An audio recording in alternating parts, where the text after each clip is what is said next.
By the time sunlight touched the roof of the Ravencrest house, Magnus had usually already worked half a day. Their place sat in a narrow Appalachian hollow, where the ridge walled off the dawn. Folks on higher ground could watch morning burn gold across the peaks. Down in the hollow, the day arrived late, pale and damp, like it had to squeeze through rock to get there. Mud ruled everything. Winter mud, spring mud, red clay in summer that baked hard at noon, then turned slick again after supper storms. Every home had a line of boots at the door, and every porch had a shovel leaned in one corner for scraping fenders and steps clear. Magnus kept 3 pairs by his own door. Work boots with steel toes, night mine boots with reinforced shanks, and old rubber muck boots he could hose off. At 4:30 each morning, he was up in the kitchen in gray dark, pouring coffee from a dented percolator into a black thermos, worn smooth from years of gripping. He never needed an alarm. His body woke to labor the way a barn dog wakes to feed time. His mother, Darlene, usually appeared while he was tying his laces, cardigan over her nightgown, hair pinned up loose with a pencil. "You eating before you run?" she'd ask, no matter how many times she already knew the answer. "I got biscuits in the truck," he'd say. "Don't wait up tonight." His younger sister, Ivy, came down later for school and then for shifts at the pharmacy in town. But she still left him notes on the table when he worked nights. "Don't forget your inhaler. Don't forget to call if you're late. Don't walk the upper cut if it's raining." She wrote like she was trying to parent somebody bigger than the doorway. Magnus was 32, broad across the shoulders, quiet unless he had something useful to say. He spent daylight hours on county road crews, retaining walls slumped by runoff, culverts crushed by logging trucks, bridge patching where freeze-thaw split asphalt to alligator skin. When storms came through, his foreman would call him first because he could read a slope by eye and tell where the shoulder would fail before the washout did it for him. When county hours ended, he took extra night repair contracts, reinforcing old mine entries and collapsed service tunnels on private land. The pay was better than road work and cash came faster, so he said yes more than he said no. He came home near dawn smelling of diesel, wet earth, and rust. Boots caked like a miner from 50 years earlier, then slept through the late morning while the ridge still held the sun. People in 3 hollows knew his number. If a windstorm dropped a tulip poplar across a 1-lane road, somebody called Magnus. If a porch beam sagged or a retaining wall bowed after rain, somebody called Magnus. He didn't make speeches. He showed up with a jack, chain, and level, got it standing right, and went home. One Saturday in early spring, he spent 4 hours under old Mrs. Kenir's front porch, replacing a split beam, while her 2 blue tick hounds barked at every passing truck. She apologized over and over. "They got no manners," she said. "They got lungs," Magnus answered from under the joists, and she laughed. By supper, his knuckles were scraped, and his shoulders burned, but the porch sat square and quiet. He drove back down the hollow in fading light, creek on one side, mountain wall on the other, every mailbox tilted a different angle. At the Ravencrest house, Darlene had pinto beans and cornbread waiting. Ivy sat cross-legged in a kitchen chair with her phone and gave him a narrowed look when he winced, lowering himself to sit. "You're going to break in half before 40, she said. "Then I'll finally get a desk job," he said. "You'd fight the desk." "Desked lose." That was his world. Work, home, work again, No room for fantasy. He trusted steel ratings, soil compaction, load paths, weather reports. If somebody in town said they'd heard something in the woods that weren't natural, Magnus usually asked whether they'd checked for a loose dog, a wounded bear, or a busted muffler echoing wrong off the hills. The mountains held enough real danger without borrowing any from stories. Then, over 1 week in late May, the hollow changed tone. The first night he noticed it, he was walking the switchback trail above the house after a mine shift because his truck was down at Donnelly's garage waiting on a new fuel pump. It was near 2 a.m, humid enough that his shirt stuck to his back, and the woods should have been loud. Tree frogs ticking in every ditch, whip-poor wills calling from the edges, Kenir's hounds announcing every human footfall like an emergency. Instead, the dark lay flat and mute. He stopped halfway up the cut and listened, one hand on the strap of his tool bag. Nothing but the creek, sliding over stone below. Not even insects at the ditch line. He stood there a full minute, expecting the soundscape to turn back on. It didn't. Pressure drop, he muttered to himself, because weather could do strange things. A front rolled in, birds tucked up, calls changed. He kept climbing and told himself that was all. The next night, same stretch, same silence. No frogs, no night birds, no dogs, and those keener hounds barked at moonlight and moth shadows. He shined his headlamp downslope toward their place and saw both dogs on the porch, rigid, muzzles pointed toward timber above Magnus, rather than road below. Their tails were tight under them. They didn't make a sound. By the third night, the quiet had weight to it. Magnus found deer tracks in a mud seam where the switchback flattened near a washed-out culvert. At first, the prints looked ordinary. A couple does, crossing in a casual line. 10 feet farther, the tracks deepened and stretched, hooves gouging hard, as if every animal had launched downhill in panic at once. Clods were thrown backward. One skid mark cut almost sideways, like something had spun so fast its legs couldn't keep up. He crouched, thumb in one depression, then stood and scanned the laurel. No eyeshine, no movement, but the nape of his neck prickled. Back at the house, Ivy waited up at the table in a faded hoodie, pretending to scroll. "You hear the dogs?" he asked. "Didn't hear anything," she said. "That's what's weird." Magnus made himself shrug. Maybe coyote pressure shifted. Maybe somebody's blasting up ridge and rattled everything. Coyotes don't shut off frogs. Gas pocket, maybe. Methane seep. Could push critters out. She stared at him for a second too long, then said, "You're doing that thing where you talk like a safety manual." He almost smiled. Safety manual keeps people breathing.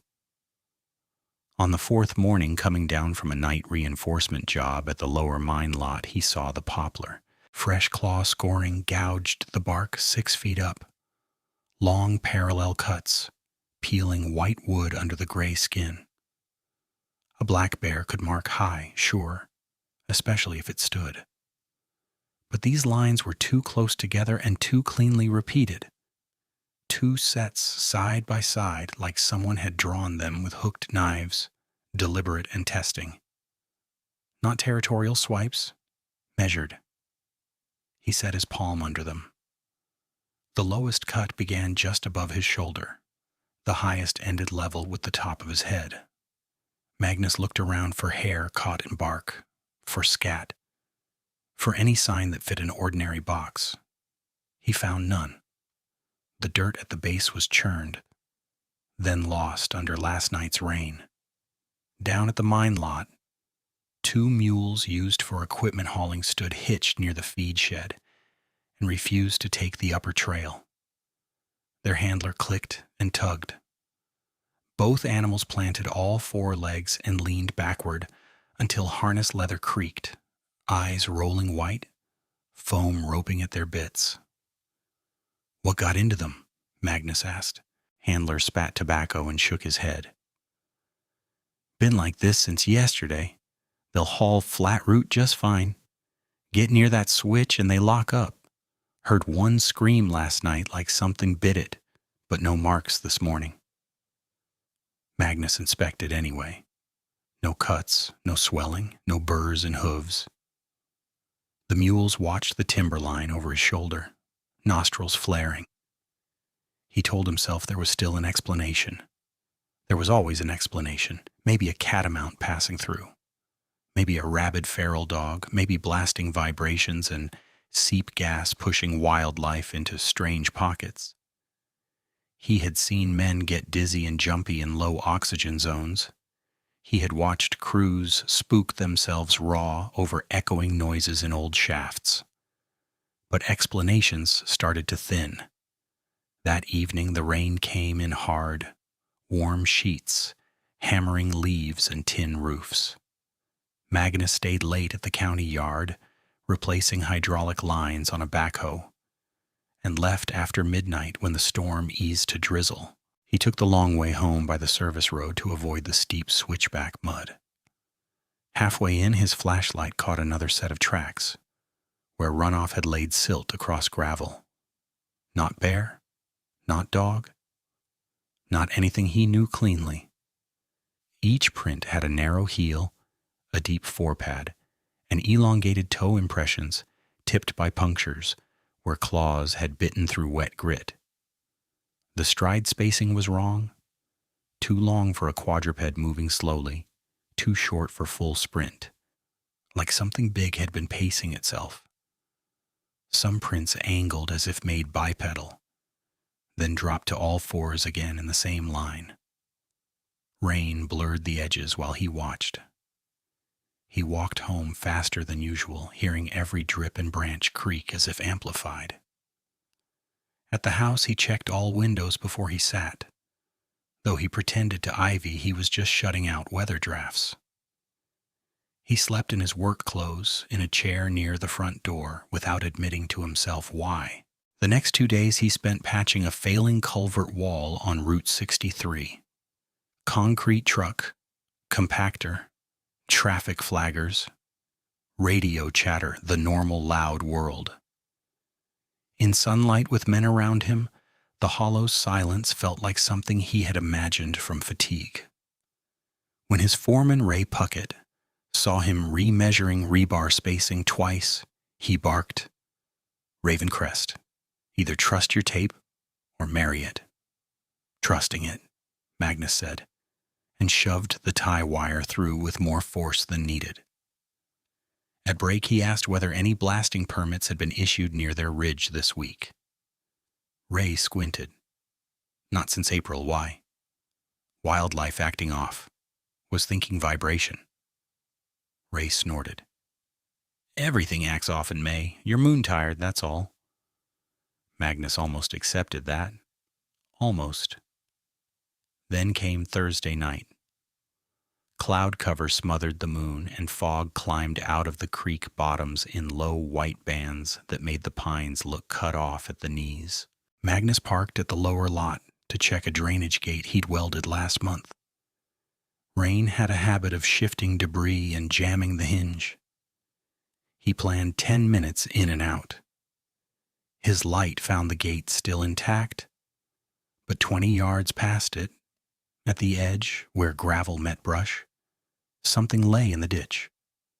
A doe, half-grown, throat opened and chest caved in like it had taken one enormous crush rather than the tearing and scatter coyotes left. No feeding pattern he recognized. No drag marks leading in. Around it, the mud was punched with deep impressions and slashes where hooves had fought for purchase. One set of tracks circled the carcass in a loose arc, then disappeared onto higher ground without sinking much, as if whatever made them carried its weight too efficiently. Magnus crouched and shined from print to print. Hooked claw tips. Spacing wide enough he had to step between them. Fresh rain hadn't filled them yet.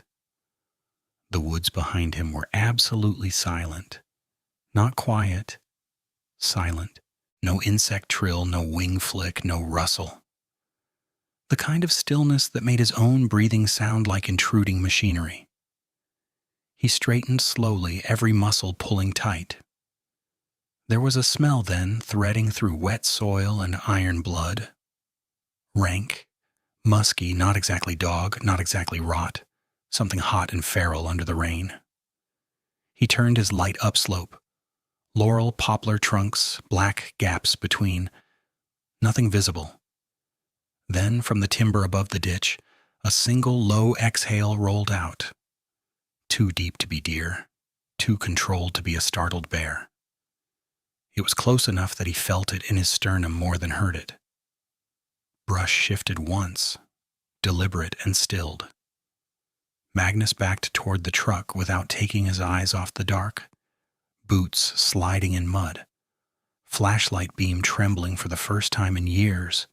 Of his hands doing dangerous work. He opened the door one-handed, got in, and locked it, breath shallow and sharp. For a full 30 seconds he did not turn the key. He just stared at the tree line where the fog moved like breath through teeth. When he finally drove, he didn't look in the mirror until he hit pavement. At the house he stood in the yard, with the engine still running, and listened. The hollow remained mute. No frogs, no whip-poor-wills, no Kenir dogs. Somewhere up on the ridge, something answered the night with a sound like a growl, trying to become a howl and failing halfway through. It rose, broke, and cut off, as if the thing making it had remembered not to call attention to itself. Magnus killed the engine. In the instant before darkness settled, he knew with the plain certainty he usually reserved for load calculations and grade lines. A predator had moved into their hollow, and it was not afraid of anything that belonged there. He stood there until the ticking engine cooled, and the night swallowed even that. Then he went inside and locked the deadbolt, the chain, and the back door latch in the mudroom that never quite lined up unless you lifted the handle. He never used the chain, not once in 10 years. That night he used it and checked it twice. Darlene's bedroom door stayed shut. Ivy's was cracked, her lamp still on, thin bar of yellow across the hall runner. Magnus leaned to listen and heard her breathing steady, asleep hard from school and late pharmacy shift. He did not wake either of them. Not yet.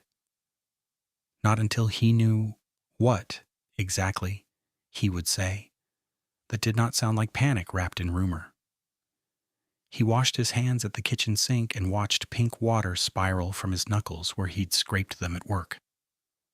The sink window looked toward the yard and the dark ridge beyond. He kept catching himself glancing up, expecting movement at the edge of sight. Nothing came. By dawn he had not slept. Morning brought birds, as if nothing had happened. A cardinal rattled from the fence. Somewhere down hollow somebody started a mower. The ordinary sounds made last night feel like fever, except for the mud caked on his boots from the lower lot, and the metallic scent he could still imagine in his nose. At breakfast he kept it spare. "Need to run back up lot before shift," he told Darlene. Buttering toast he did not want. "Something might have gotten into the ditch. I want to make sure it ain't near the trail." Ivy looked over her coffee with that same narrowed, searching expression she used when customers brought in conflicting prescriptions and tried to hurry her. "What kind of something? Could be bear. Could be big feral dog pack. I don't know yet." "Don't go alone," she said immediately. He gave a flat half nod that meant, "I heard you more than I'll do it." By 9 he was at the lower lot in daylight, tape measure clipped to his belt, and a contractor's notebook in his back pocket, like he was documenting a busted gate hinge. The carcass remained where he had seen it, though crows had found it and lifted at the soft tissue around the eyes. Flies rose in a black shimmer when he stepped near. He scanned for drag, for scavenger trails, for sign that made normal sense. The impressions were still there, softened but readable. He measured heel-to-toe depth, print width, stride spacing where he could follow it into thinner mud. Wrote it all down. Photographed with his phone from multiple angles beside a framing square for scale. He moved methodically, as if order on the page could force order back into the world. 8.5 inches across at widest pad impression. Claw punctures ahead by nearly 2 inches. Stride, when bipedal-looking sequence held, too long for a man moving in soft ground without slipping. When it dropped to what might have been all fours, the fore impressions sank less than the rear. Weight distribution wrong, or balance wrong, or both. He stood and looked at the tree line. Bear, he said out loud to nobody. Big bear with damage in one front leg, that'd mess gait. But bears left other marks, hair, scat, rubs, turned stones. This thing moved like it hated leaving evidence and still couldn't help itself. On his way out, he stopped at the mule shed. The same handler was there, fork in hand, tossing fresh hay. How they doing? Magnus asked. Still won't take upper trail, the man said. You hear that noise again last night? Magnus kept his face blank. What noise? Like a dog got a hold of a siren. The handler shook his head. Didn't sound right. Magnus asked if any livestock had gone missing nearby. The handler named 2 chickens from one place and a young goat from another, then shrugged like mountain folks did when bad luck landed close enough to feel but not close enough to prove. Could be dogs, could be people stealing, could be anything. Could be. The most useless true phrase on earth. He spent that afternoon on a retaining wall patch with Ray Puckett, and twice Ray caught him staring toward the tree line instead of the grade stakes. You with us today, Ravencrest, Ray said.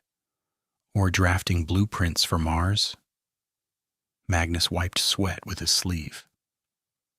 You hear anything about problem bears up our side? Wildlife notices? Ray laughed once. You and bears. What'd you find? Yogi with a bad attitude? Found tracks don't read clean. Everything reads strange when you want it to. Ray jerked his chin toward the mixer. Get me that vibrator wand. And sleep, man. You look like drywall. At lunch, another crewman overheard and jumped in with a grin. He's on that Dogman internet junk. Ray snorted. Yeah. Next he'll tell us Mothman stole his lunch pail. Magnus did not answer. He had no interest in being funny. That evening he drove to the substation and asked to file an incident report. The deputy on desk duty listened politely, pen tapping while Magnus described an unknown large predator sign near the old tipple route and advised caution for folks walking trails before daylight. Any direct visual? The deputy asked. Not clear enough to swear species. Any people threatened? Not yet. Most likely black bear, the deputy said, writing. This time of year they get rangy. Sometimes mange makes them look odd, patchy, changes silhouette. Could explain folks thinking they saw weird. Could mange change track structure? The deputy gave a practiced smile that was not unkind and not engaged. Mud can change anything. Overlapping prints too. You want my advice? Carry brighter lights and avoid solo cuts at night. Magnus signed the statement and left with a copy folded in his back pocket. In the parking lot, he sat in his truck for a long minute and gripped the steering wheel until the tendons in his forearm stood out like cable. He was not angry at the deputy exactly. He understood the logic. If he had heard this report from someone else 2 weeks earlier, he might have said the same thing. Still, logic felt thinner every night. He doubled down on practical measures. Repaired a section of Kenir fencing where something had pushed under wire and bent staples outward. Set 2 game cameras, one near the scored poplar, one angled over the ditch approach by the lower lot. Wired reflective tape along a branch line where he sometimes cut through on foot. He checked batteries twice, adjusted sensitivity, tested trigger delay. If there was an animal, he would catch it clean, time-stamped, with scale markers and no room for arguing. He told Ivy only enough to keep her off the uppercut after dark. Use Route 63 shoulder if you're late, he said. I don't care if it adds 20 minutes. She crossed her arms. What happened? Nothing happened. I'm being cautious. Magnus? He held her stare until she looked away first, more frustrated than convinced. Please, he said softer. Just this week. She nodded once. Then you too? No hero stuff. He promised and meant it right up until work made promises expensive. 2 nights later, Donnelly called. Fuel pump in Magnus's truck had to be reseated. 1 more night in the bay. Magnus finished a mine reinforcement shift near midnight with no ride except his own boots. Rain had held off, but cloud cover smothered starlight and left the hollow ink dark. He could take Route 63 all pavement and open shoulder, longer by near a mile, or cut the switchback trail that shaved time and climbed fast through timber. He chose the switchback because he was tired, and because tired men make bad bargains with risk. His headlamp threw a hard cone ahead. Wet leaves flashed silver, then black. He heard his own steps, the creak of tool bag strap, the tick of cooling metal from abandoned machinery down slope. No frogs, no whip-poor wills, no Kenir dogs. Halfway up, near the washed culvert seam where he had first seen panicked deer tracks, his light caught 2 amber points low to the ground. He stopped. The points held steady, separated by maybe 4 inches, too wide for possum, too level for raccoon peering from a branch.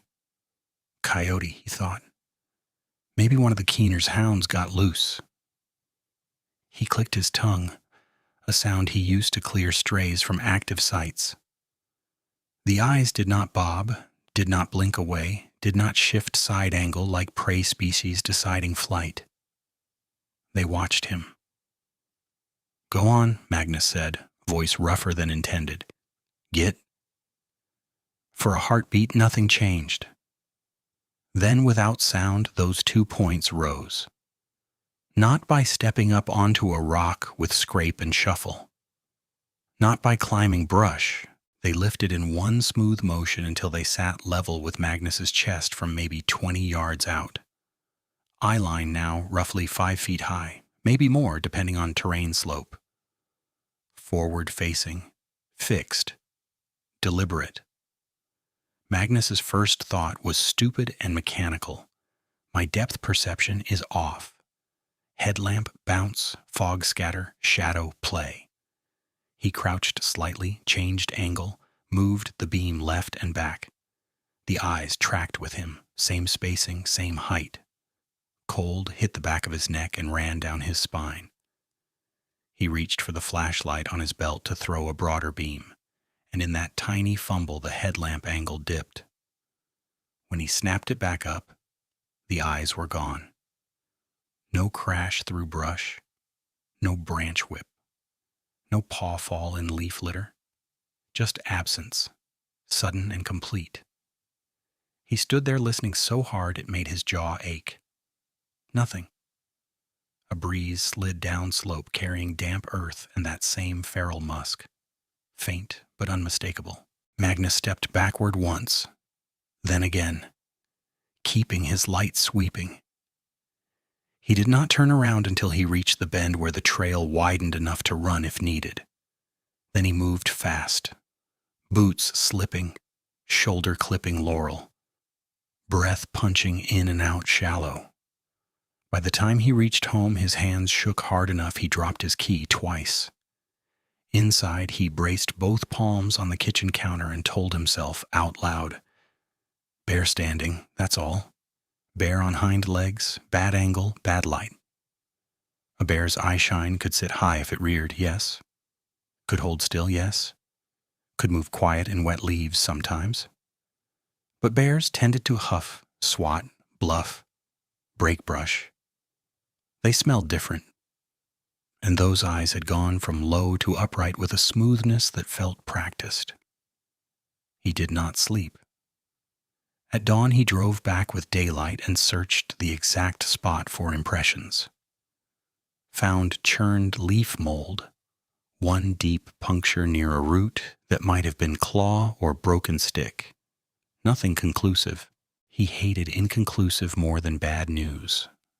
Bad news you could plan around.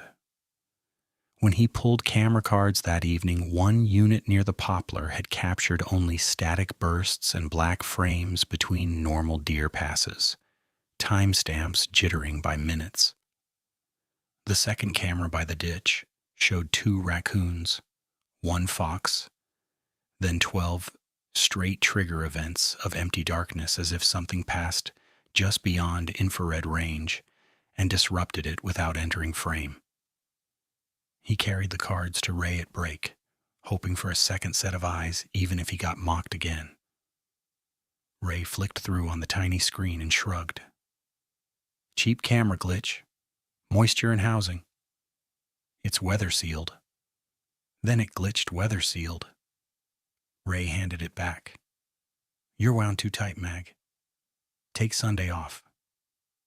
One of the younger guys leaned over with a grin. Told you, Dogman's camera shy. Laughter rolled through the crew truck. Magnus pocketed the camera and walked away before his temper did something useless. That Saturday he went to Mrs. Kenir's place under pretense of checking porch posts he'd repaired in spring. Her hounds, usually explosive, stood pressed against her shins and watched the timber above her yard in total silence. You hear anything, Knights? He asked quietly while tightening a lag bolt that did not need tightening. She glanced toward the ridge and lowered her voice. Something been walking out there. Not deer, not cat. They won't go off porch after dark now. She scratched one hound's ears. The dog flinched at a distant sound Magnus couldn't place. I told my nephew it's a bear. Easier to say. Easier, yes. Truer, no. 3 nights later, thunderheads built over the ridge and sat there, heat trapped under low cloud until the whole hollow felt like a held breath. Magnus worked late at the county yard, then drove home on the service road to check whether runoff had undercut a temporary berm. He should have waited for daylight, he knew that. He turned in anyway. Fog rolled from creek bottoms in pale sheets. Lightning flickered far off, weak and silent at first, lighting the world in negative for half a second at a time. He parked near a split-rail fence that marked old property line and walked to the berm with his flashlight. Mud held his boots in sticky pulls. He was kneeling at the culvert mouth when he felt it. That pressure between shoulder blades, like being watched through a rifle scope. Magnus turned. At first he saw only laurel and mist. Then lightning cracked closer, bright enough to bleach color from everything. In that frozen flash, a black shape stood at the fence line, 25, maybe 30 yards out. Too tall. The top rail of that fence came to Magnus's mid-chest on level ground. maybe 4 feet. The shape behind it rose near 2 feet higher than the post tops, even with slight slope. Shoulders broad, almost rectangular. Head narrow compared to the torso, not round like bear, with ears or points set high and back. One arm hung long enough that the hand, if hand it was, sat near the upper rail. Dark returned before his mind caught up. He snapped his flashlight beam to where it had stood. The cone hit fog and oak trunks and nothing else. Lightning again. There. Same place, but shifted. Half-turned now, profile angular against the white mist. Not on all fours. Upright. Balanced like that was natural. Magnus forgot to breathe. A thunderclap followed this time, rolling across the hollow so deep it shook loose grit from the culvert lip. In the noise, the shape moved. Not a charge, not a retreat. Just a fluid sidestep into thicker brush with a speed that made size meaningless. He ran to the truck, boots sliding, shin-banging bumper hard enough to spark pain up his leg. He got inside and hit lock out of reflex, though the windows were already up. Hands on wheel, he forced himself to look back through the windshield. Nothing at the fence. Rain started in fat drops, then steadied. He could leave. He should leave. Instead, he grabbed his high-lumen work light from behind the seat and swept the fence line in an arc. Beam caught rails, posts, vine tangles, one fresh scrape in wet dirt where something heavy had pushed off. No body, no eye shine. Then, from somewhere upslope and left, came a sound like 2 stones dragged across each other in a low breath underneath it. Not loud, not theatrical. Close enough. Magnus put the truck in gear and backed too fast, fishtailing once before he caught it and found the service road. He drove home through rain so hard wipers lost and recovered and lost again. And every dark mailbox looked like a hunched figure until it flashed past. At the Ravencrest house, he parked crooked, engine idling while his pulse hammered in his throat. Ivy opened the door before he hit the steps, worry all over her face. "You okay?" "Yeah." Too quick. He tried again. "Yeah, Berm's fine." She looked past him into the rain dark, as if she could see what rode behind him, and then looked back, unconvinced. "You're white as paper. Just tired." In his room, he sat on the edge of the bed with muddy boots still on and replayed the lightning image until the details blurred from overuse. Fence, fog, shoulders, height. Could have been tree alignment, could have been a person in dark rain gear standing on a stump. Could have been exhaustion stitching separate shapes into one monster silhouette. Could have. Could have. Could have. He said each version like a prayer to machinery and reason. He named every mundane explanation he could build. Parallax, storm light distortion, adrenaline bias, sleep debt hallucination. When thunder rolled again over the ridge, he flinched anyway. Near dawn he rose, went to the bathroom mirror, and found his own face looking older by a year. He opened the medicine cabinet, took a slow pull from his inhaler because his chest felt tight and shallow, then leaned both hands on the sink until the medicine steadied his breath. In the kitchen, he started coffee at 4:30 as always. Routine was the only thing still obeying rules. Darlene came in, tying her cardigan. "You been up all night?" "Had to check drainage," he said. She touched his shoulder, gentle and brief. "You don't have to carry every hill by yourself?"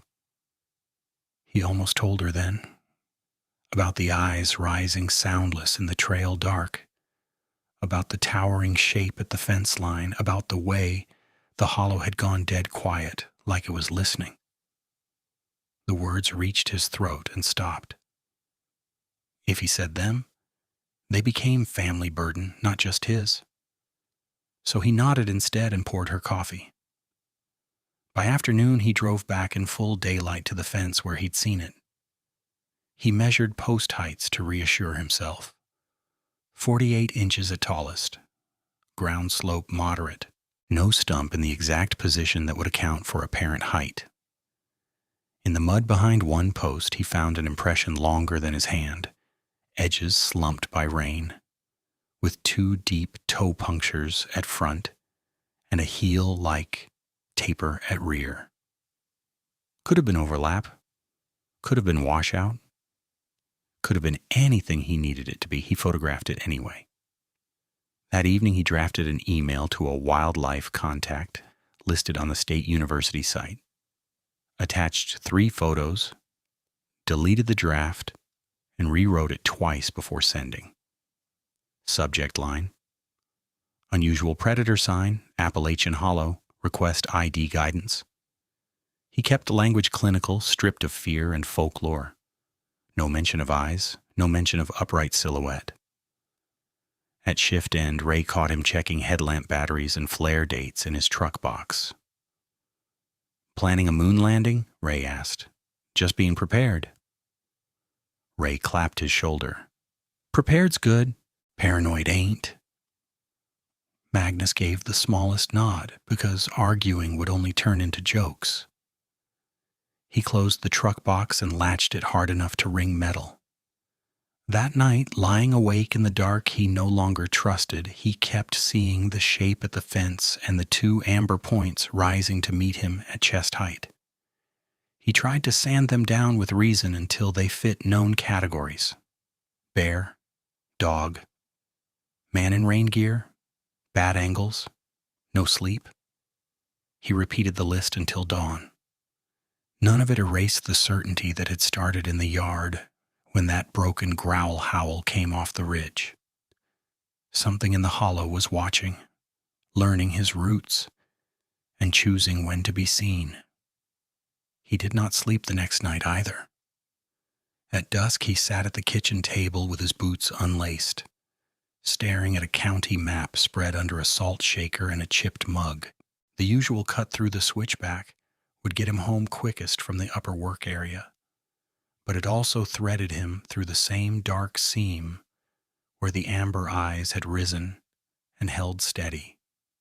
He drew his finger along Route 63 instead, then down the service road and back up behind the mule shed. Longer by almost a mile. Safer, if safety still meant anything. Ivy came in from her pharmacy shift, dropped her keys in the bowl by the door, and squinted at the map. You rerouting? Drainage check after midnight, he said. Figure I'll loop wider. She didn't buy it, but she only said text when you hit county yard and when you leave. He nodded. She wrote it on a yellow sticky anyway and pressed it to the coffee tin. Text me both times. Don't forget inhaler. She drew an angry little underline under don't. By 11, the air had turned thick and wet, not raining, but holding yesterday's storm like a fever. Magnus finished tying down culvert sections at the upper cut, signed out with Ray, and drove to the lower lot. He checked his headlamp battery twice, clipped a lantern to his belt, and tucked 2 road flares inside his jacket. Prepared's good. Paranoid ain't. He cut his engine and listened. Nothing. No frogs from the creek bottoms, no ticking insects, not even distant dog bark. The silence felt padded, artificial, like someone had wrapped the hollow in insulation. He started walking. Gravel shifted under his boots. The beam from his lamp bounced off wet leaves, the pale trunks of poplar, the rusted edge of old fencing half swallowed by briar. At the washed culvert seam, the trail narrowed between a drainage ditch and a collapsed bank, forcing him closer to laurel growth thick as wire. He lifted the lantern to catch the drop-off, then stopped so suddenly his knees locked. A shape moved just beyond the ditch. Not fast, not darting like a deer, a slow, controlled shift of mass, as if something had been crouched and changed its mind. He swung the beam. At first he got only fur, dark, coarse, slicked in ridges by damp. Not the fluffy undercoat of a dog or the shag of a black bear, more like a horse mane, pressed flat by rain. Then a muzzle cut into the light, long and narrow. Lips peeled back enough to show wet teeth crowded tighter than they should have been. Not clean canine spacing, too many, too close. Gums black at the margins. The head turned toward him with a precision that made his scalp tighten. Ears pinned flat against the skull. Eyes forward, amber, unblinking. Magnus tried to inhale and got half a breath. His chest seized. He reached for his inhaler on reflex, fingers fumbling the pocket while he kept the lantern trained forward. The creature lifted one forelimb and set it on the culvert lip. Not a paw, a hand, long tendon rope fingers ending in hooked, dark nails that flexed against the concrete edge as if testing grip. The thumb sat wrong. Too mobile, too inward. Mud clung between joints. The wrist turned and the claws clicked once on stone, deliberate as someone tapping a table. He took one step back. The thing took one step forward without sound. He saw the chest then, barrel thick under wet fur. Then the body tapered at the waist into hind legs, bent on a digitigrade angle, hock high, built for spring. It did not lunge, it did not bluff. It simply adjusted itself to him, matching distance. Primal fear was too small a phrase for what hit him. It was older than words, older than reason. Every system in him said, run now, run wrong, run anywhere. He forced himself not to turn his back. "Hey!" he shouted, voice cracking so hard it barely carried. "Get out!" The creature's upper lip twitched. Not quite a snarl, something like recognition. Magnus snapped a flare from his jacket, struck it on his zipper, and fire hissed alive in his fist, red, white, and violent. The sudden light filled the ditch, sprayed sparks across wet leaves, and painted the thing's snout in hot color. Scars crossed one side of its shoulder, old pale lines under dark fur. Its nostrils flared once. It recoiled half a step, not in panic but in irritation, and turned its head slightly away from the burning magnesium. That half step was all he needed. He backed hard, then pivoted and ran up trail, lantern slamming his thigh, flare smoke blowing into his face. Branches whipped his sleeves. Loose rock rolled under his boots. Behind him, still no pounding chase, no crashing brush. Just the soft, measured sound of something relocating parallel through the timber. Tracking, not charging. When he hit the lower lot, he nearly ripped his truck handle off getting in. Doors locked. Engine started. He dropped the flare onto bare gravel outside and reversed so fast his rear tires spun mud. In his mirror, between two stripped mine carts, two amber points floated at hood height, then vanished as he fish-tailed onto Route 63. He drove home, shaking so badly he missed his driveway once and had to back down. At the house, the porch light glowed over the 3 pairs of boots by the door exactly where they always sat. Normal, ordinary. Darlene asleep. Ivy's room dark. Refrigerator humming like it had for years. He stood in the kitchen with both hands on the sink and understood, with complete and irreversible clarity, that he hadn't seen a sick bear, not a feral dog, not a man in rain gear. Whatever moved in their hollow could stand, watch, and decide. It had hands. It had patience. And it had chosen not to kill him when it could have. That thought was worse than the teeth. By morning, his fear had sharpened into process. He photographed the scrape on his sleeve where he'd snagged wire, logged the time and weather in a notebook, and drove back to the culvert seam in full sun. Daylight made everything smaller, almost stupid. The ditch looked ordinary. Laurel leaves glittered with old water. His burned flare had fused a red-black scar on rock where he dropped it. On the culvert lip, 4 parallel grooves cut through damp grit to concrete beneath. Too narrow for bear claws, too long for dog.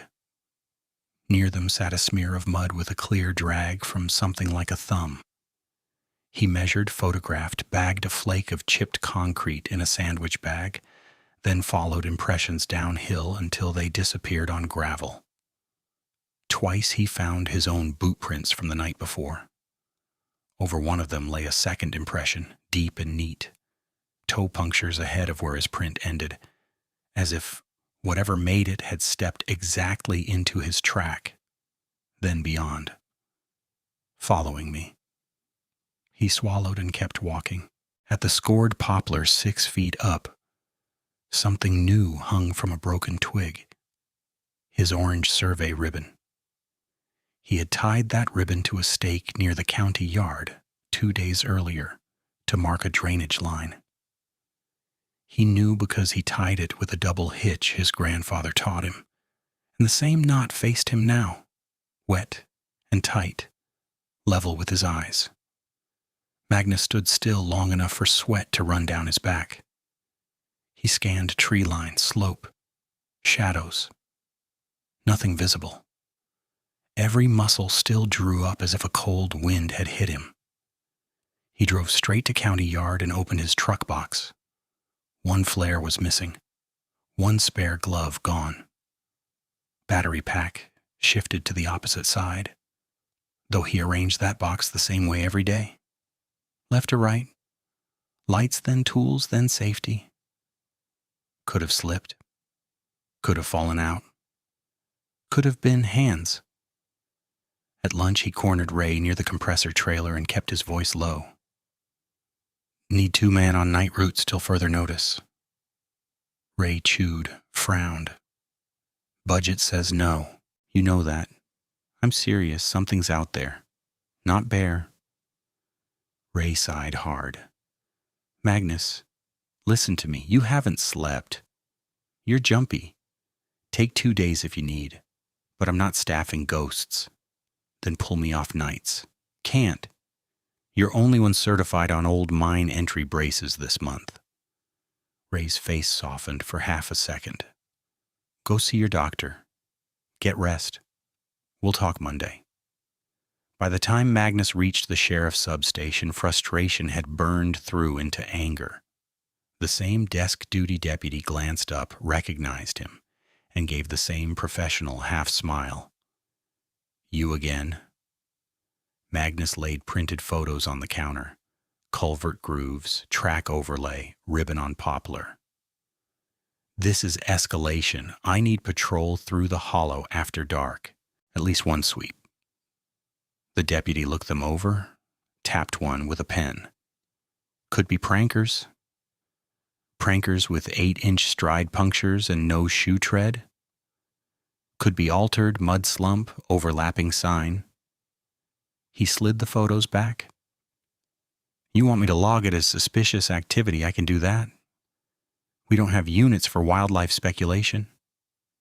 It's not speculation. The deputy's mouth tightened.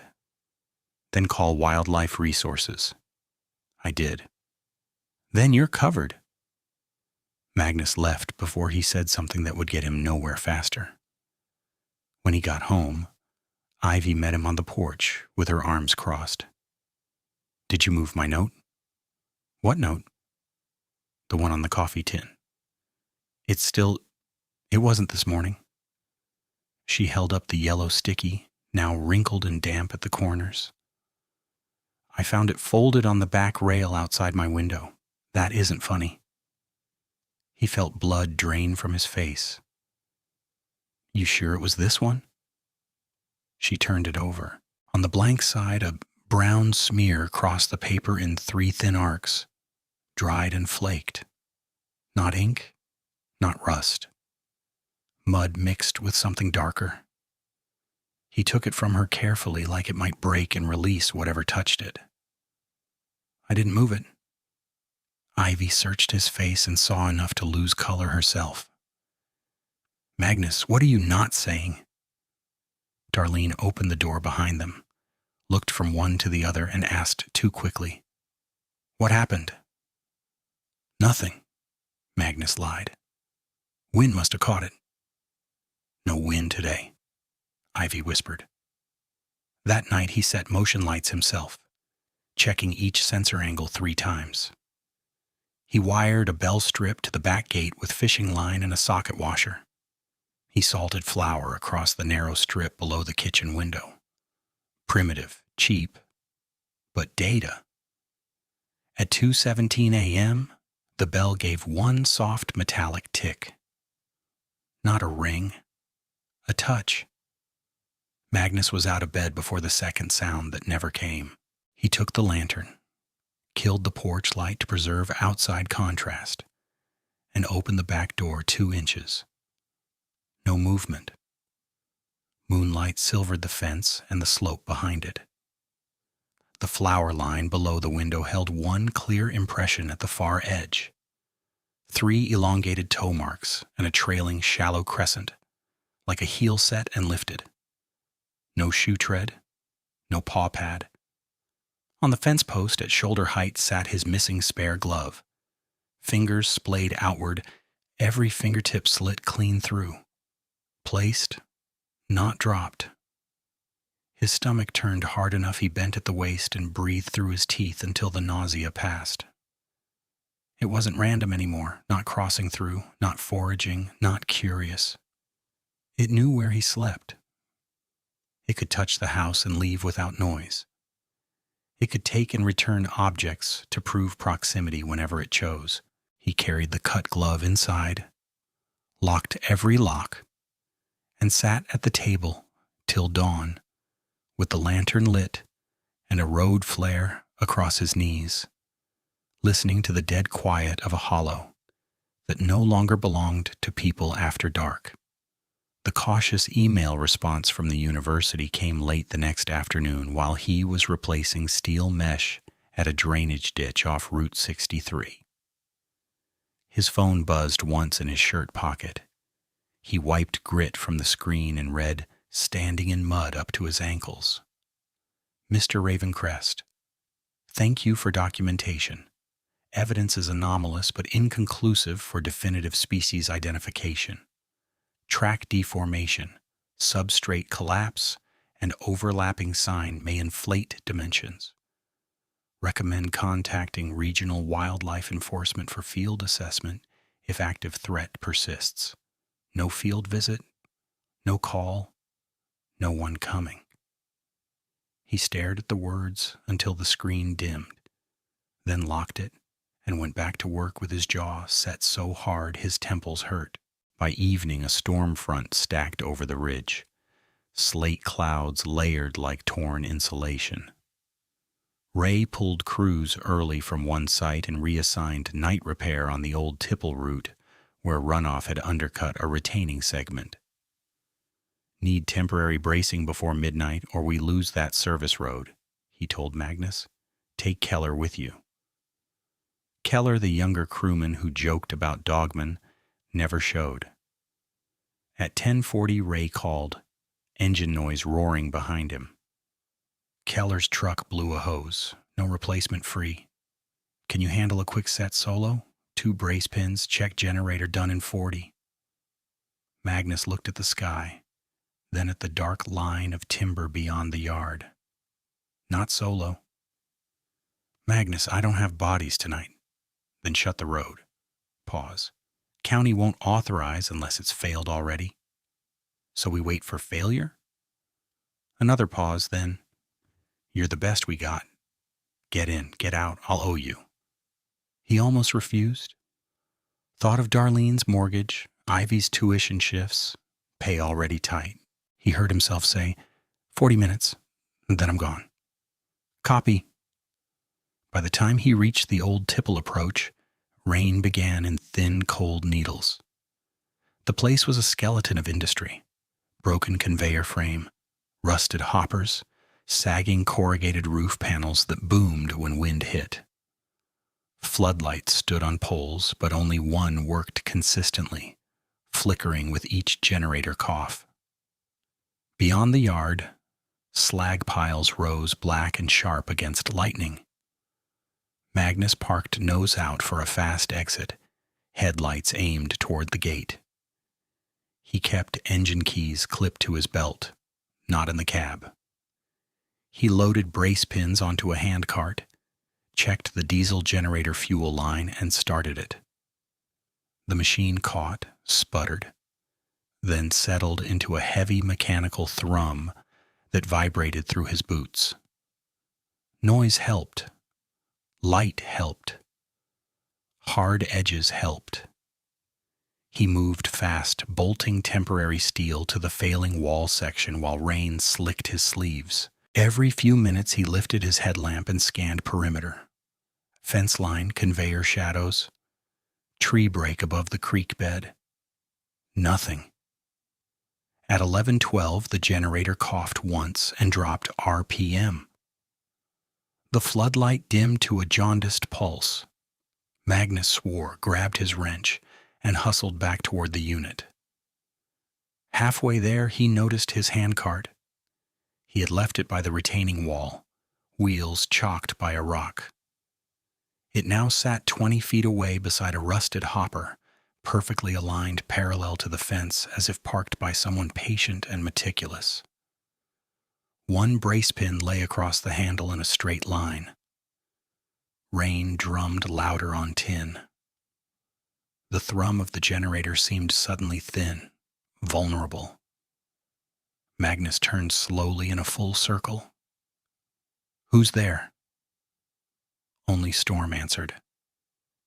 Then, from beyond the conveyor frame, a sound like a deep exhale pushed through wet metal and disappeared. He backed toward the generator without taking his eyes off the shadows, reached down for the starter panel, and found 3 fresh scores in the paint, each groove curved and deep enough to expose silver beneath. They hadn't been there 10 minutes earlier. He restarted the unit. It caught. Light surged and strobed. At the far edge of the yard, behind hanging chain, something tall shifted from one support to the next, with impossible quiet for its size. Not running. Closing distance by cover, angle by angle. Magnus yanked a flare free and struck it. Red fire flared against rain. He raised it high, trying to widen his visual field, and saw eye shine briefly between chain loops, then gone.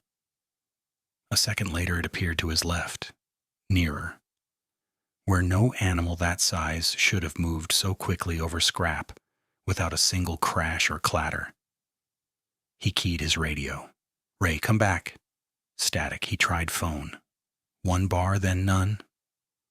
Rain intensified to sheets.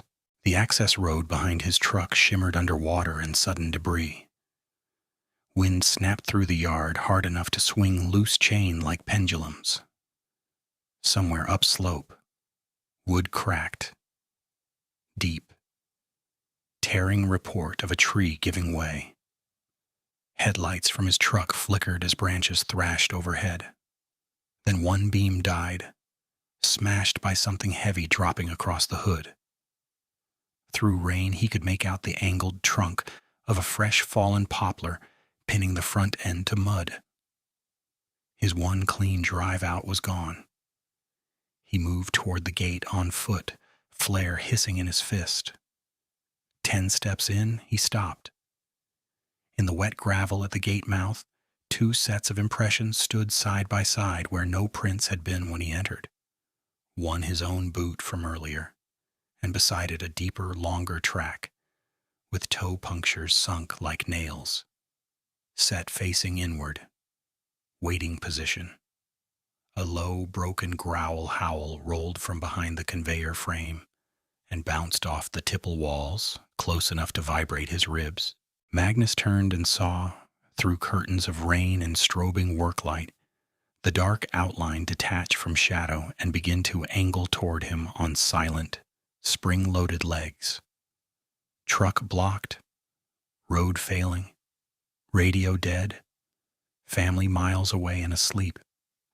For the first time in his life, in a place he knew better than any map, Magnus Ravencrest understood there was nowhere left to run. The thing stepped fully into the strobing light. For one jagged second, the storm froze around it in white-blue lightning, and Magnus saw the whole shape without shadows to hide behind. It was taller than he was by a head and shoulders when upright, maybe 7 feet at full extension, and it carried that height like it belonged there. Not rearing, not balancing, not confused. Built for it. The skull was long and wolf-narrow through the snout, but the brow was heavy and forward, making the eyes look set deep and deliberate. Amber irises caught the floodlight and returned it flat, not wild, not panicked, focused. Rain plastered its fur down in ridges, revealing old scars laced across one shoulder and diagonally over the chest, white seams under black pelt. A ragged mane ran from the back of its neck, down the spine, and stood darker than the rest, like wet wire. The chest itself was barrel-thick, wider than a man's torso, tapering into a tight waist and hips built for springing force. Its forelimbs ended in hands that were wrong enough to make Magnus's mind refuse them at first. Elongated fingers, articulated, each tipped with hooked nails curved like hand tools, flexing and relaxing as if testing grip. When it shifted weight, he saw the legs. Digitigrade, hawk-high, muscle coiled under hide. It moved in silent placements, heel never slamming, claws never scraping. Even in gravel and rusted scrap, it made less noise than rain. Its lips lifted, not in an animal's random snarl, but in a measured peel that showed crowded wet teeth. Long canines, bracketed by too many cutting points. Breath steamed hot and rank despite the cold rain. Metal and wet fur and something sour feral that hit the back of his throat. A whip-thin tail, almost hairless near the tip, lashed once and stilled. It turned square to him. Recognition crossed its face. Not human, but unmistakable. You again? The same thing that had watched his route, stepped into his tracks, lifted his glove and tied his ribbon knot, touched his house window at 217 and left proof. The shape in fog, the eyes in the dark, the hand at the edge of his beam. Every impossible sign collapsed into one hard fact, standing 30 feet away in floodlight. Magnus felt his chest seize tight. He fumbled his inhaler from his pocket, with fingers that shook harder than the flare. One hit, bitter medicine, shallow air, enough to keep his vision from tunneling. The creature dipped its head, ears pinned, shoulders rolling forward. Then it charged. Magnus didn't run for open ground. Open ground was death. He pivoted and dove through the nearest broken conveyor frame, ducking under a bent crossmember with inches to spare. Rusted steel screamed against his jacket. Behind him came impact, heavy, fast. A slam that shook the whole frame and snapped a hanging chain loose. The creature tried to follow direct and couldn't fit cleanly through the same angle. Claws flashed through the gap where his calf had been a half-second earlier. He dropped to one knee in a slurry of rain and coal grit, grabbed the first thing his hands found, a cut length of rebar cage, and heaved it sideways into the opening. Steel tangled with chain, creating a choking mesh of hard angles. Not a barrier for long, a delay. That was all he needed. He sprinted low for the generator, flare clenched in his teeth now, wrench in hand. The machine coughed as wind drove rain into its side vents. Magnus yanked the panel open, kicked the choke lever, and jammed throttle higher than safe. The diesel roared up into a ragged, hammering vibration that made the yard buzz. Floodlights surged brighter, then strobed in hard pulses across the tipple. Noise and light. Break the stealth. Break the rhythm. The creature came around the conveyor support in a blur and hit the rebar chain tangle.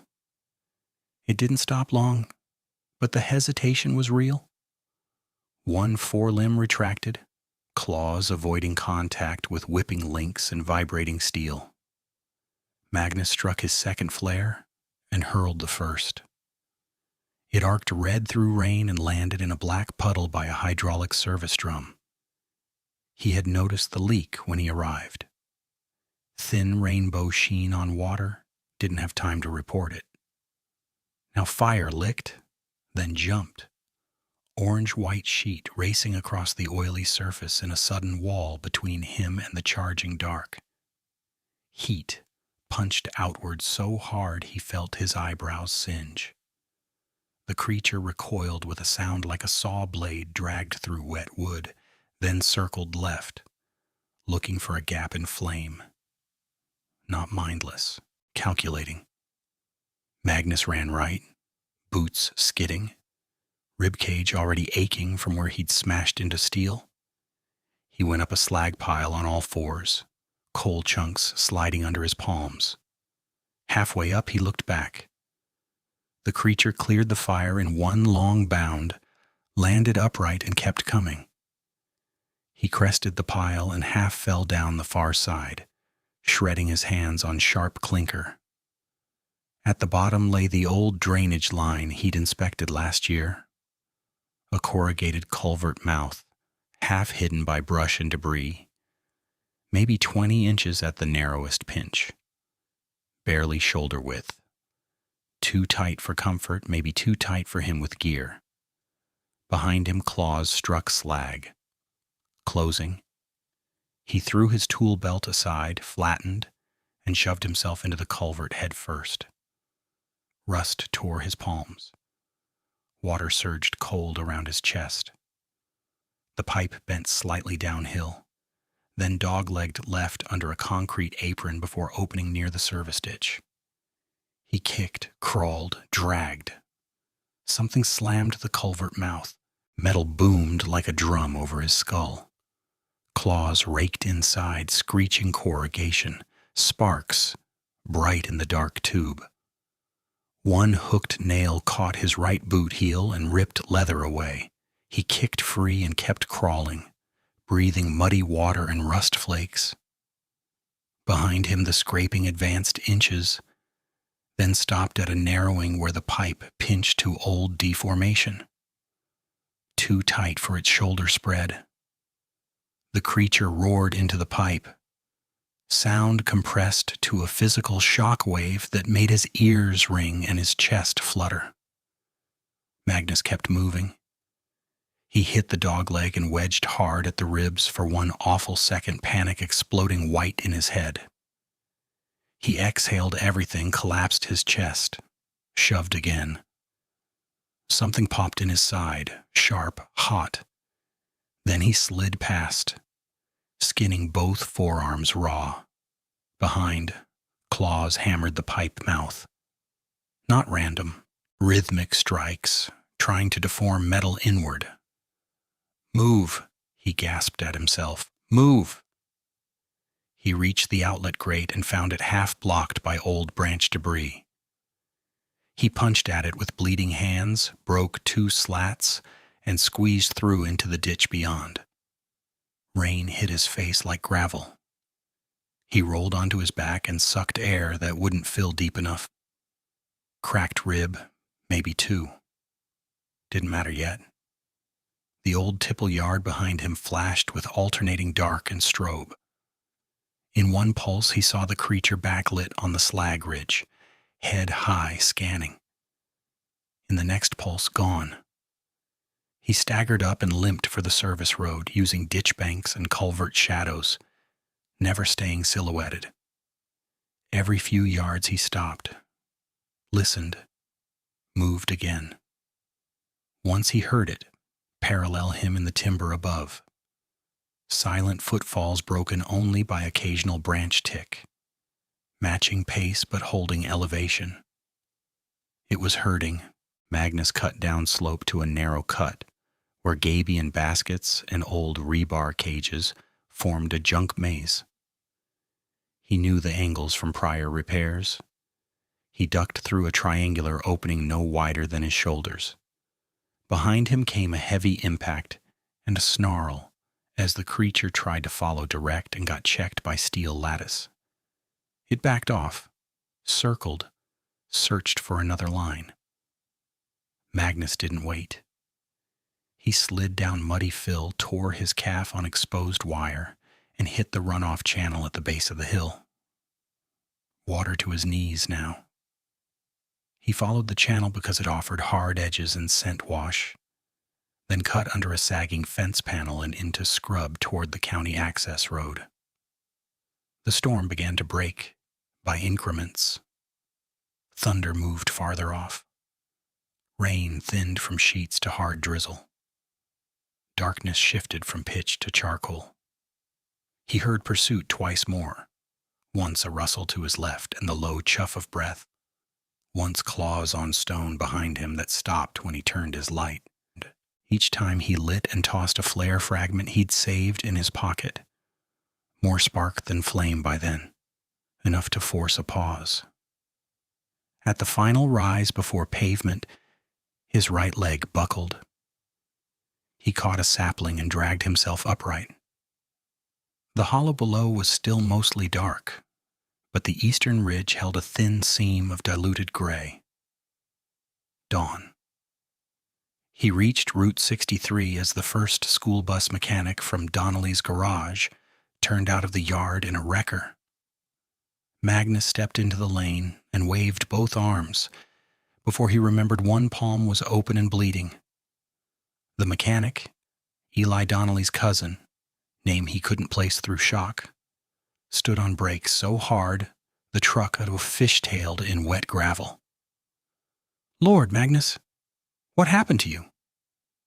Magnus looked back once toward the tree line. Nothing stood there. No eyeshine, no movement. But from somewhere high in the wet timber came a broken low note. Half growl, half distant howl, cut short as the light strengthened. Then silence. The mechanic got him into the cab, wrapped his hands in shop rags, and drove straight to urgent care in town without waiting for questions. Under fluorescent lights, Magnus looked less like himself and more like a collapse of parts. Mud to his chest, jacket shredded, right calf laid open in a long, jagged tear from wire or claw or both, palms sliced with embedded rust grit, forearms striped, and his side already bruising dark where ribs had cracked. He was shaking so hard the nurse had to steady his elbow for blood pressure. "How did this happen?" she asked. He had the answer in his throat and could not force it out. Every time he tried, he saw those amber eyes turn square to him in the floodlight and felt the waiting intelligence in them. "Fell through industrial scrap," he said finally, voice flat. "Old tipple site." They cleaned wounds, stitched what they could, wrapped his calf, taped his ribs, gave him a tetanus shot and antibiotics for contamination. The physician assistant mentioned possible mild concussion and asked if he had someone to stay with him. He nodded before she finished, because the idea of being alone in any room after sundown made his pulse race. When he stood to leave, his knees failed and he had to sit again. At home, Darlene cried once she saw him and then got practical, same as always. Clean sheets on the couch, soup on the stove, phone charger by reach. Ivy came in from the pharmacy shift, pale as paper, took one look at his hands, and stopped asking questions. She just moved through the house, locking windows in a circuit, then sat across from him at the kitchen table with her own back to the wall. He slept upright in a chair the first night and woke every 20 minutes. flinching at pipes knocking, refrigerator cycling, branches touching siding. Twice he was halfway to the back door with a lantern before he recognized he was still inside his own house. The second night was worse. Dreams snapped him awake with his heart hammering and chest tight. He hit his inhaler until the tremor eased. At 3:11 a.m., he checked the flower lines Ivy had quietly relayed under both windows. At 4 o'clock, he checked again. Dawn found him in the same chair, road flare across his knees, eyes burning, every light in the house on. For 2 weeks, he did not sleep in a bed. He watched weather reports obsessively. Any storm cell crossing their ridge put him at the window without realizing he had moved there. On day 4, bandaged and limping, Magnus drove to the sheriff's substation and gave a statement to the same desk duty deputy who had said, "Black bear with mange." "Unknown large predator at the old tipple," Magnus said, voice clipped. "Aggressive approach. Property damage. Hazard to crews." "Did you see it clearly?" the deputy asked, pen poised with polite skepticism already built in.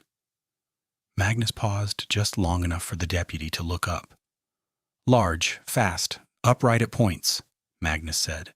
There was the smirk, quick and involuntary before the man masked it.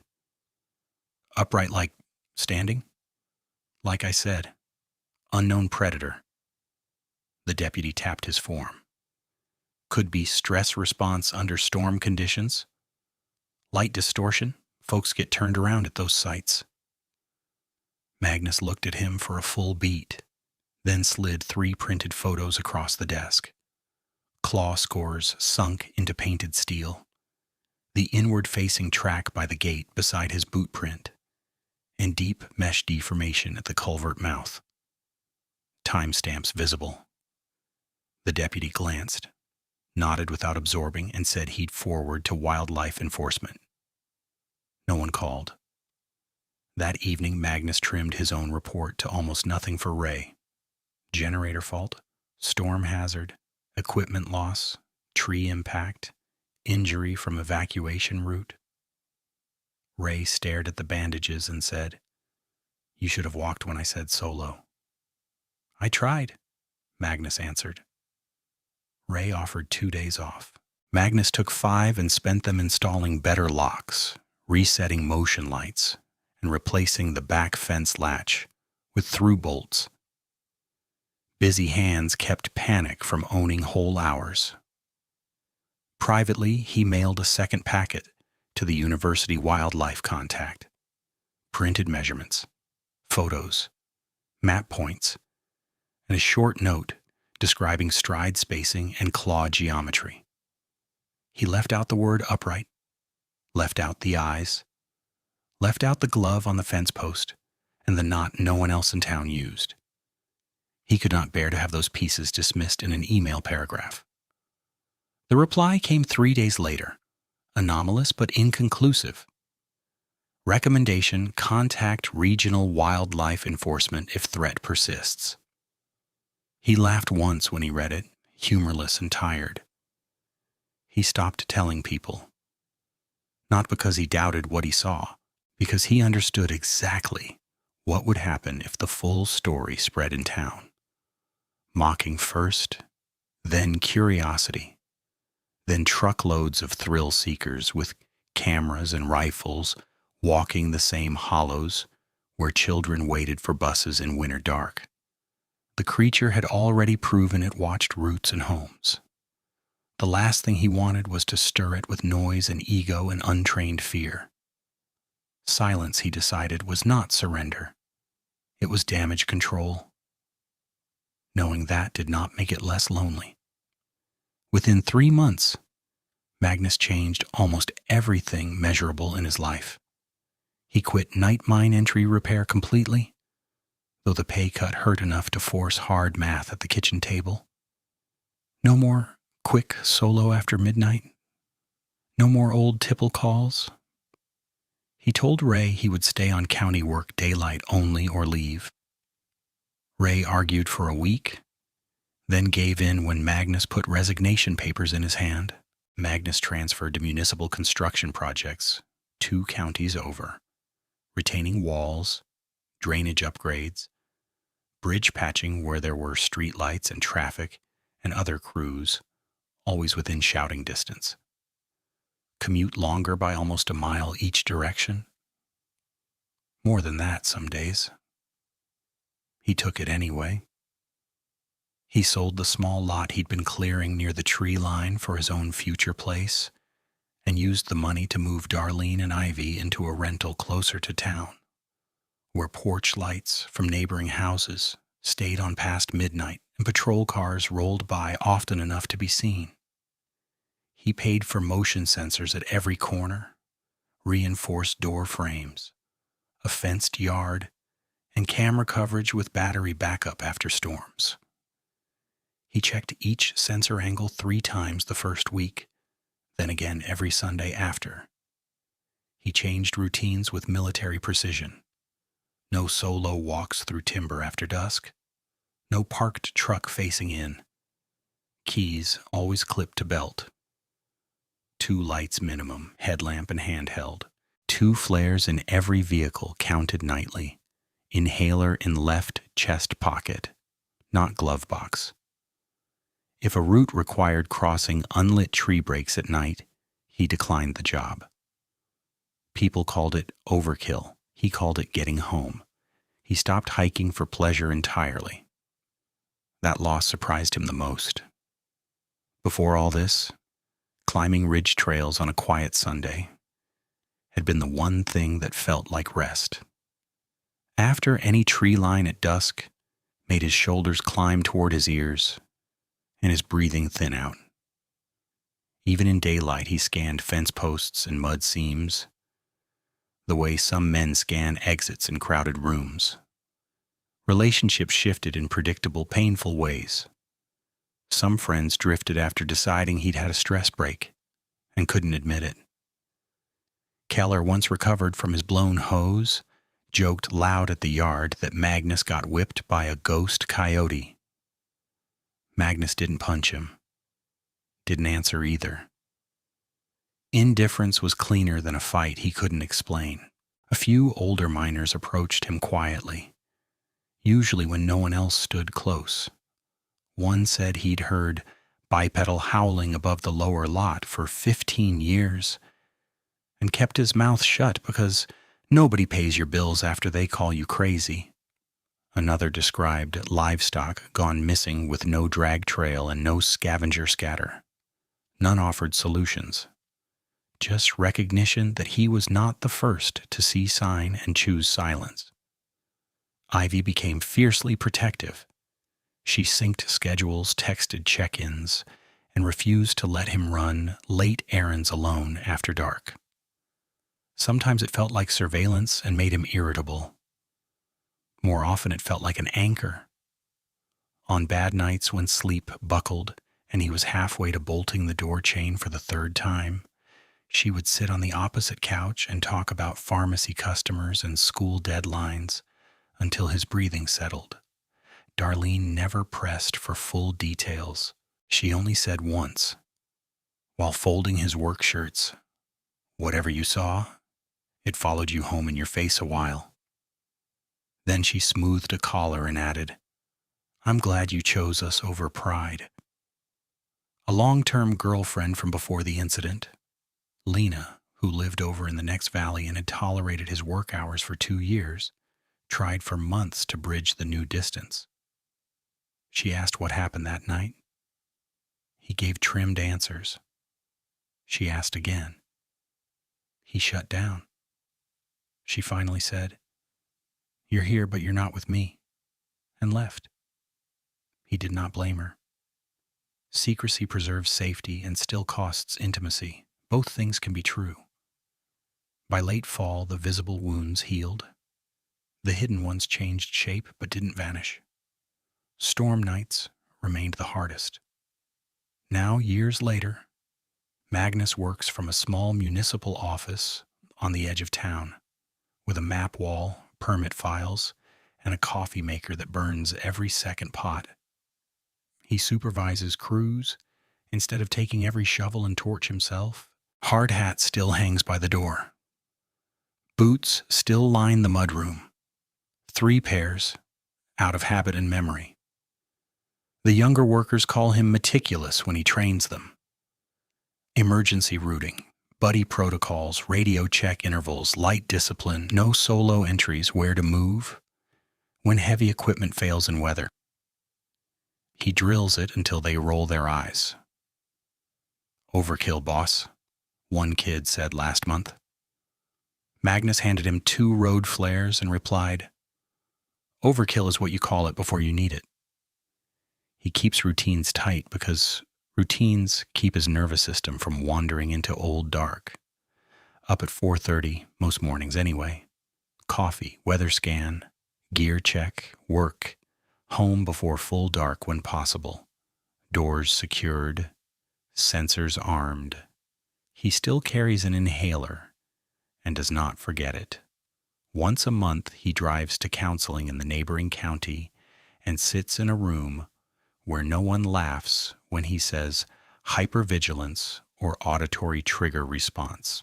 He learned grounding techniques, sleep protocols, the difference between memory and current threat. Some nights they work. Some nights they don't. He writes private incident logs in a black notebook. Date, location, weather, reported livestock injuries, odd track measurements from nearby hollows, unexplained silence pockets. Most entries prove nothing. A few make his jaw tighten. He does not publish them. He stores them in a locked drawer. His relationship with Ivy is steadier now. Less emergency, more normal sibling friction, with a core of loyalty welded by shared fear. Darlene tends a small garden behind the rental fence and complains about tomato blight, like that's the biggest danger in life. Magnus encourages that fiction whenever he can. People who meet him now see a reliable supervisor, calm voice, practical mind. That is true. They do not see the nights he still wakes upright, listening for a metallic tick at the window. They do not see him pause at certain storm sounds and map exits unconsciously in any room. They do not know why he never ever takes shortcuts through timber after dusk. He is alive, employed, useful, not whole in the same shape as before, but functional in ways that matter. He has not gone back to the old tipple, has not walked that stretch of Appalachian trail since the night rain and floodlight turned doubt into fact. He does not need another look to validate memory. Some mysteries stay unnamed. Some predators never make the field guide. Magnus Ravencrest can live with that. What he cannot forget is the moment it stood in the light and recognized him, and the understanding that followed. Mountains hold things beyond measurement, and survival sometimes depends less on proving what hunted you than on learning exactly how to keep it from reaching the people you love. When storms stack over the ridge, he still watches the tree line from his porch, coffee cooling in his hand, until thunder passes. Not because he expects closure, because once in the rain, something looked back, and memory, like claw marks in wet wood, does not fade just because daylight arrives.